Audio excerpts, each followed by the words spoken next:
Good day to everybody. Today I just wanted to talk about a tree that I'm getting ready to plant. It's a proven winners false cypress called Pinpoint Blue.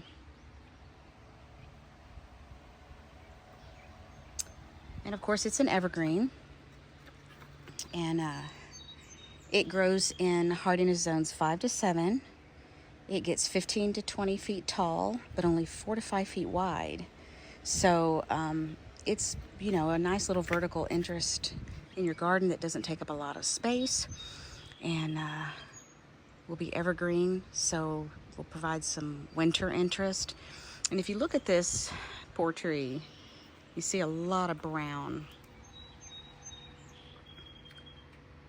It's just lots of brown in there. I'm not exactly sure why, other than it is really root bound. I've had it in this black pot for a year. When it came to me, of course, it's a proven winners plant, so it was in a proven winners pot. But I knew I wasn't going to plant it right away, so I went ahead and transplanted it in this larger pot. But as you can see, the roots are trying to grow out the holes, drainage holes. So it's time.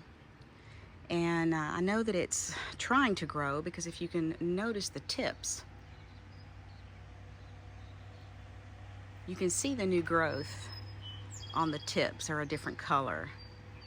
They're more of a brighter green. And the older foliage is a blue, a really pretty silvery blue color. Kind of hard to see it in this shade.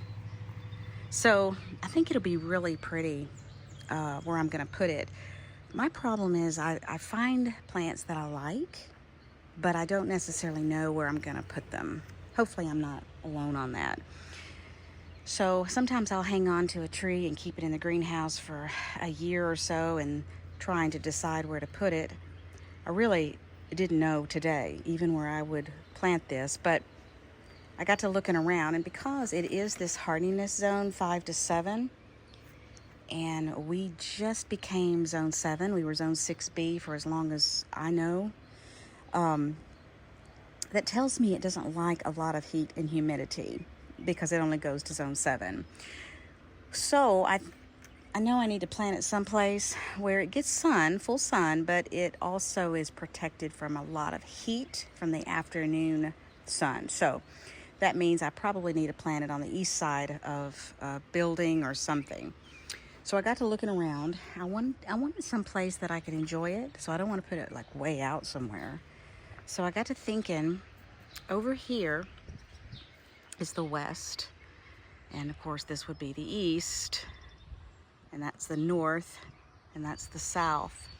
So the sun will come up here, and then it goes down behind this building. So if I plant it close enough to the building, it should get plenty of shade when the afternoon is just super hot and humid.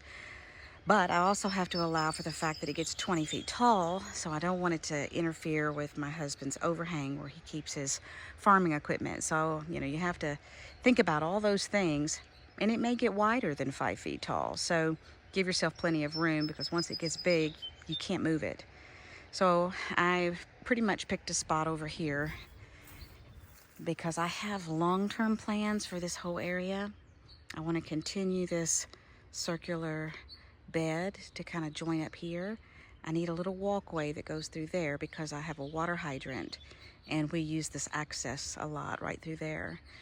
The tree is a zone 5 as far as on the cold side, on the cold end. So this channel through here, this breezeway, has a lot of really cold air that comes through the north side. It'll just come right through here, and it just whips through in the winter.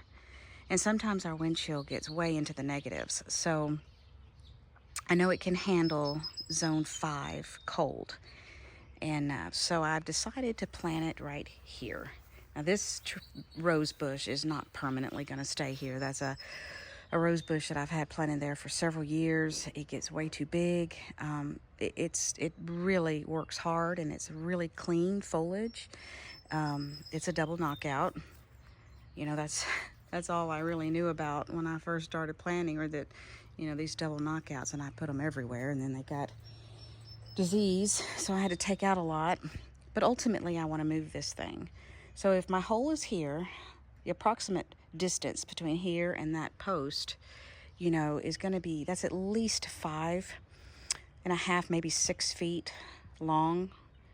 So if the tree only gets to 5 feet, that means I only need about 2.5 to 3 feet, you know, on each side of the hole. So that gives it plenty. Always consider the plants that you've planted around it and make sure that if they grow, that it's not going to interfere. But even so, I mean, probably in nature, lots of things grow up against each other. They learn to get along. So I've been digging this out and putting it in my pot, and I'm going to dig it a little bit more, and then we'll get it planted. I do amend my soil because my soil is heavy with clay. So I will be amending the soil with a little bit of compost. So anyway, I'll show you here in just a second once I get my hole completely dug. So I got the hole dug, and I put the tree down in it, and it's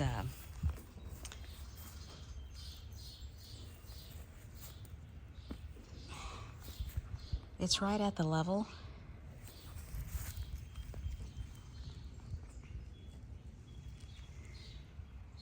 But I want to raise it up a little bit because I know it's going to settle. Plus, I'm going to allow for some mulch. So I'm going to put a little bit more dirt in it. And I'm also going to mix some of the Land and Sea organic compost in there. Mainly just because I want there to be plenty of room for the roots to be able to grow. And I don't want that clay to settle around it and be very compacted and hold a lot of water and suffocate those roots out. They need some air. So I'm gonna lift it up just slightly by mixing a little compost in there and maybe patting it down just a little bit so it doesn't have an enormous amount of settling, and then we'll go from there. So when I took the tree out of its pot, I just want to show you a couple things. One, you can see that the roots were pretty congested in there. So sometimes you can take one of these blades and just kind of slice through it in a few places. It's almost like a root pruning to stimulate maybe new root growth. But something I wanted to demonstrate, and I don't know how well this will show, but do you see this hollowed out point here? So what happens is I get these pill bugs, and some people, I guess, call them roly-polies. Here's another one. But they get in there, and they come up through the holes of the can or the pot, and they start just mining dirt to make homes. There's one. And before long, they've completely taken all the dirt. I don't know if you can see that, but that's way up in there. There's a huge hole. And, you know, that will expose your roots. It'll cause it to dry out. So I don't think they eat the roots per se, but they can damage the root system by just mining out all of the dirt surrounding the roots. So anyway, I just wanted to mention that. I do have an issue with that in my greenhouse. They're everywhere. You can lift up any pot off of the floor, off the gravel, and there will be little pill bugs everywhere. And when I take the plant out of the pot, you can see where they're up inside the root ball, and they've got a nice little hollowed out colony there. But the bottom doesn't look too bad.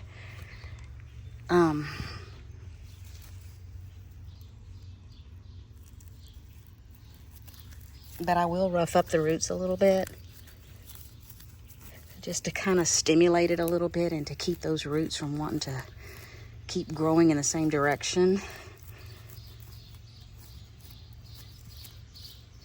And also to help stimulate the roots, I will use basically a rooting type fertilizer for plants that you transplant. The one I use is the Biotone starter, primarily because that's the one that a lot of my YouTube gardening people will recommend. I watch Jenny from Gardening with Creekside, and she uses it, and I mean, she owns a nursery, so she should know. But I love her channel. One reason I love her channel so much is because she lives in a state, North Carolina, that has very similar weather, climate, and soil conditions that I do here in Kentucky. Heavy clay, high humidity. The only difference is our winters get a little colder than her. She's a zone 8, I'm a zone 7. So, but anyway, I just kind of wanted to show. I just kind of roughed this up a little bit, and I amended the bottom soil. I'll sprinkle some of the Biotone fertilizer down in there, and then I will use the dirt here and get her planted in and water it good, and hopefully it will love life. Something else that I do that I don't see a lot of people do, so it makes me wonder if my technique is correct. However, it has worked for me. When I get the plant about halfway filled back in, I stop, I add a little bit more of the starter fertilizer, and I water it in thoroughly before I ever add the top layer of soil around the root ball. And the reason I do that, the logic that I use is, as far as the starter fertilizer, if all I do is put it near the bottom, well, it might stimulate root growth at the bottom of the plant. But every time it rains, it seems like, logically, that it would draw that fertilizer deeper and away from the root ball. But if I sprinkle it around when I plant it halfway up, seems like it would, as it rains, it would carry it down to the side of the plant and stimulate lateral root growth. Now, that may be completely wrong. I'm just using good old-fashioned, what I would think, common sense. Another thing is the reason I water it when I get it halfway full is because if I wait and water it when I have it completely topped off and the ground is level, most of my water will tend to just wash away. And I showed you those holes that were in the root ball. And it's very hard to get to the soil that I'm packing around here up in those holes, those pockets. So if I water it really thoroughly here and kind of, move the plant around, the water hopefully will carry more of that dirt up in those pockets. I don't want it packed around the roots, of course, but I don't want big gaping holes around the roots either. It's a balance between having nice airflow, oxygen, and also not too much, not big pockets of air. So I want it to be stable, and I want it to have places for the roots to go out and find nourishment. So anyway, so I'm going to stop, and I'm going to actually water this thing in thoroughly after I add a little bit more of this Biotone. So basically I just take the Biotone and I just kind of go around, just around the edge here, and a little bit on the top. That'll get washed. And I really don't follow the instructions very well. Be sure and follow instructions, but this stuff is pretty safe. It's all organic. I'm sure you can overdo it, but I don't think that what I do is overdoing it. So I'll turn the water on. I'll let it really have a good soaking. Make sure that all that stuff has settled around the bottom. I know there's not going to be any surface runoff because it's too low. So we'll water it in. I use a pretty forceful pressure because I want to disturb that soil somewhat, because I'm trying to get it to make its way up into those holes.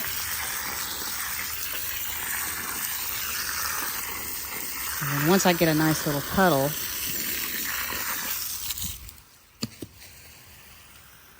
I kind of move the plant around, and that allows some of that dirt to go up underneath there. It does raise the plant up sometimes a little bit, but that's fine because I had some wiggle room. It could go up a little higher. And then I make sure the plant is nice and vertical. And then I'll let it sit there for a little bit. And then I'll begin to add some more dirt.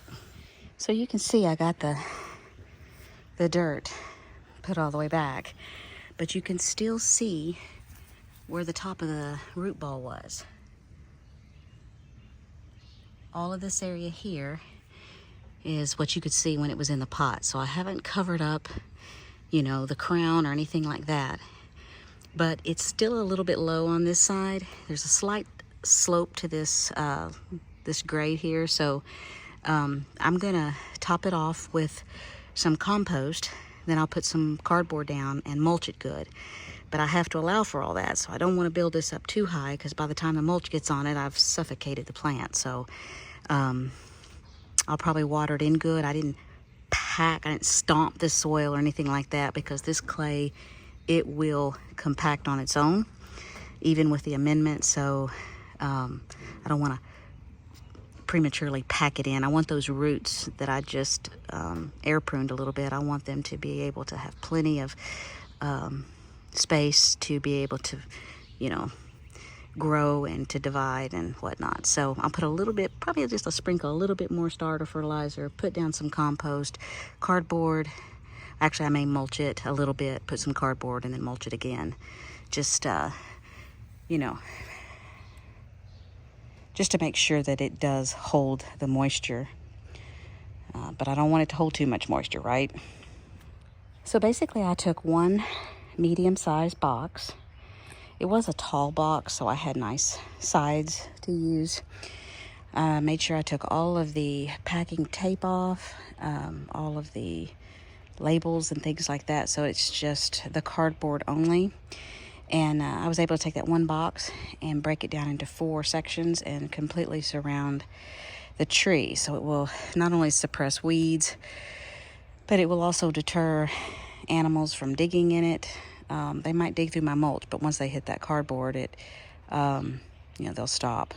The thing is, that cardboard will degrade rapidly. If you can see this cardboard I just put down just a few weeks ago, we get so much rain, and it just turns into this fibrous, you know, it degrades rapidly. So this won't stay here very long, but it'll stay here long enough, hopefully, to kind of help this tree, just to protect it and hold the moisture in for a little while anyway. So now I'm just going to lay the mulch down, and this little job will be done. I usually put my little plant tag in the ground as well. Sometimes they last, sometimes they don't.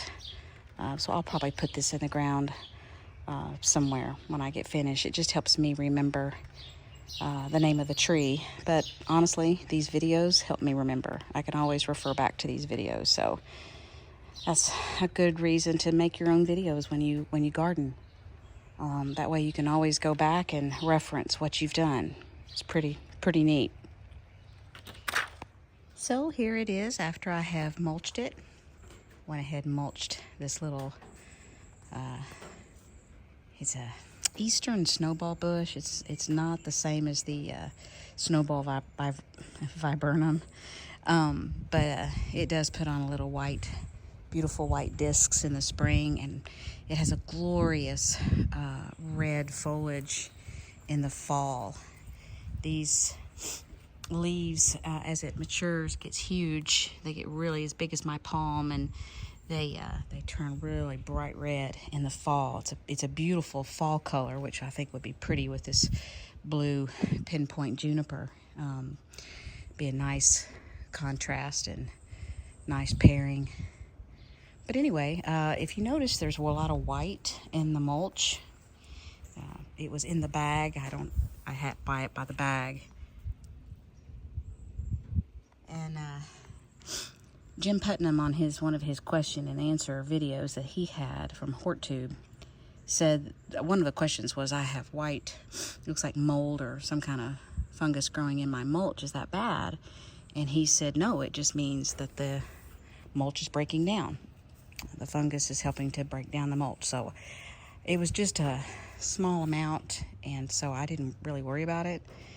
I just went ahead and put it on top, and it was only on just part of the mulch in the bag. The rest of it was just a nice brown color. I just get bagged mulch from Lowe's because it's just convenient for me. This little guy here is a snow sickle oak leaf hydrangea, and it's really struggled this spring. The leaves were really little and weird looking and had a lot of veining in it, yellowing. So I put some sulfur down, and after I put the sulfur down, man, a week or so later, it just exploded with growth. So hopefully that sulfur helped it. I'm not sure. Could have been coincidence, but it just looked like it was very chlorotic, iron deficient. It had too much water. It may have been having some fungal issues. So I knew that sulfur not only acidifies the soil, which allows for more iron take up in the plant, but it also has a natural fungicide type quality. So I thought, you know what, I could maybe kill two birds with one stone. It certainly didn't seem to hurt the plant. I think it definitely helped it. So anyway, I just thought I'd throw that in there, but let's just pray this thing lives. This area is just one of those beds that I'm slowly but surely working on. And hopefully one day it'll all be beautiful and the plants will all blend nicely and contrast nicely, and it'll be a neat place and hide some of this heavy farm equipment back here.